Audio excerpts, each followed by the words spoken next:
um rei que beijou seu amante na cerimônia, uma noite de núpcias com um noivo embriagado ou um matrimônio marcado por um grande massacre. Os casamentos reais não são imunes à imperfeição e houveram alguns monarcas que fizeram muitas mungangas em seus matrimônios. Sejam bem-vindos! Eu sou o Vitor e no vídeo de hoje vou te contar os casamentos reais mais desastrosos da história. E como sempre, te peço para deixar o like e se inscrever no canal, pois isso nos dá uma força arretada. Agora, vamos para a história. Em 1308, o rei Eduardo II da Inglaterra casou-se com uma jovem princesa francesa chamada Isabela. Na época, Isabela era bastante jovem e provavelmente não ficou feliz quando seu novo marido beijou outra pessoa no casamento. E ainda mais chocante para a sociedade medieval, o rei beijou outro homem em vez de sua noiva. Eduardo II tinha a reputação de ter vários casos com homens e não tentou esconder seu relacionamento com um cavaleiro chamado Piers Gaveston, o homem que ele beijou em seu casamento. Mas Isabela finalmente se vingou. Ela começou um caso com Roger Mortimer e, com sua ajuda, lançou um golpe bem-sucedido contra o rei. Eduardo foi preso e deposto, e em 1327 morreu misteriosamente. O filho mais velho e herdeiro de George III, também chamado de George, príncipe de Gales, estava mais interessado em cortejar amantes, encomendar edifícios impressionantes e acumular dívidas de jogo do que em seus deveres reais. Assim, seu pai teve que forçar o jovem George a se casar, concordando em pagar suas dívidas se ele fizesse uma curta viagem até o altar e se casasse com uma noiva adequada. George acabou concordando. O casamento arranjado foi um desastre total. A noiva escolhida foi a prima em primeiro grau do príncipe Carolina de Brunswick. Foi ódio à primeira vista. Quando George viu sua noiva pela primeira vez, bravejou: "Não estou bem, tragam-me um copo de conhaque." A partir daí, a cuíca começou a mudar o tom. No dia do casamento, George estava tão bêbado que não conseguia ficar de pé sozinho. 2 duques tiveram que segurá-lo no altar e ele até chorou abertamente durante a cerimônia. A noite de núpcias, em 8 de abril de 1795, foi uma bagunça. George estava embriagado porque não conseguia suportar a ideia de passar por aquilo sóbrio.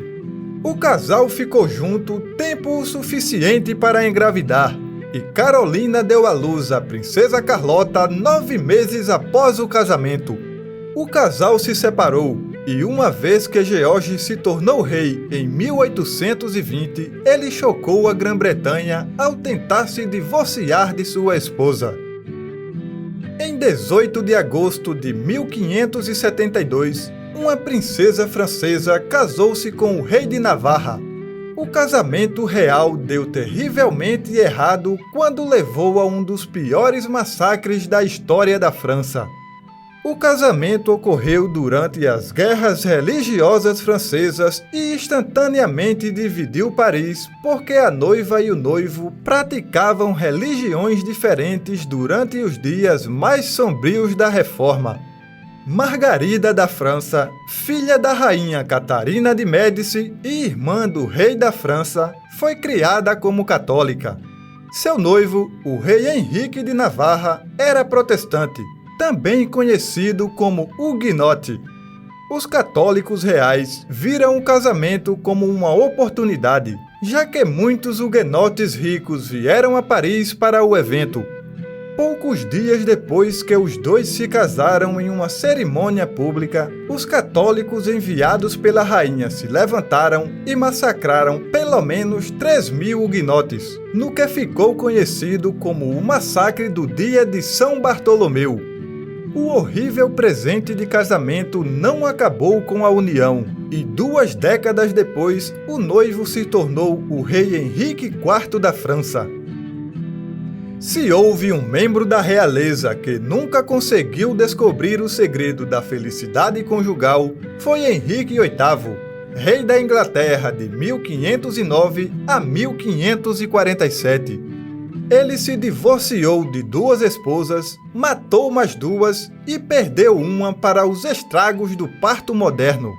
De seus casamentos condenados, talvez o mais trágico foi com Catarina Howard. Henrique se casou com Catarina quando ele tinha 49 anos e ela tinha entre 16 e 17 anos. A enorme diferença de idade refletia uma diferença no estilo de vida também. Na época em que se casou com Catarina, Henrique era uma sombra do príncipe dourado que havia sido. Agora estava obeso e inativo graças a um antigo ferimento de batalha. Catarina, por outro lado, estava no auge de sua juventude e supostamente procurou em outro lugar por realização romântica. Depois de ser acusada de ter um caso com Thomas Culpeper, a queda de Catarina Howard foi rápida e decisiva. A rainha adolescente foi decapitada em 13 de fevereiro de 1542. Catarina não foi a única das esposas de Henrique a acabar no cepo. Ele teve sua segunda esposa, Ana Bolena, decapitada apenas alguns anos antes. A princesa Carolina Matilde da Grã-Bretanha, irmã mais nova de Jorge III, casou-se com o rei Cristiano VII da Dinamarca com a idade de 15 anos em 1766. Mas ela não encontrou felicidade em seu novo reino. Na verdade, Cristiano estava sofrendo de graves instabilidades mentais que levaram seu relacionamento frágil ao limite. Entre os problemas comportamentais de Cristiano estava sua crueldade, incluindo a vez em que ele deixou Carolina saber o que ele pensava dela ao colocar o retrato de sua nova esposa com destaque no banheiro. Ele também era conhecido por seus vícios carnais e paranoia. Embora o médico alemão Johann Friedrich tenha sido chamado para tratar os sinais de loucura do rei, ele foi além. Assumiu as rédeas do governo, promulgou reformas iluministas e até começou um relacionamento com a jovem rainha. As coisas não terminaram bem para nenhum deles. Johann foi expulso e executado, e Carolina foi enviada para o exílio e morreu aos 23 anos. E assim foram alguns dos enlaces matrimoniais mais desastrosos da história. Mesmo a realeza, com todos os aparatos reais, teve seus momentos de infortúnios e desilusões em seus casamentos. Eu fico por aqui. Se gostou do vídeo, deixa teu like, se inscreve no canal e deixa um comentário, beleza? Nos vemos na próxima história!